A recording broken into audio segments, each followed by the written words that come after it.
जे आपण पाहतोय या सूर्याने खूप काही सांगून गेलं आहे की आजचे जे वर्ष 2020 वर्ष हे पंढरपूर तालुक्यासह पंढरपूर शहराला अनेक वाईट गोष्टी देऊन गेलेल्या आहेत. या वाईट गोष्टी विसरायला आज आपल्याला सांगणार आहे.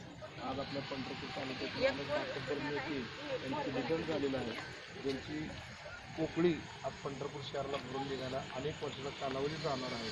त्यामुळं या कालावधीलाच अनुसरून आज या 31 डिसेंबरला सूर्याला नमस्कार करून लोकांनी खरं तर ह्या दिवसाची ह्या वर्षाची आठवण परत येऊ नये आणि या इतिहासाची पुनरावृत्ती होऊ नये यासाठी 2021चं स्वागत करणं काळाची गरज आहे.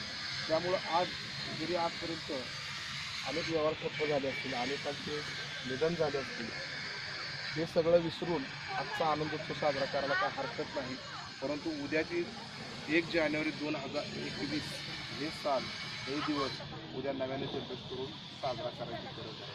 आणि या 2020च्या सूर्यास्ताला स्मरून त्या झालेल्या घटना, दुर्घटना आणि आलेली वाईट वेळ याला विसरून आजचा आपला आनंद साजरा करावा असे अनेक राज्यातील नेत्यांनी आवाहन केले.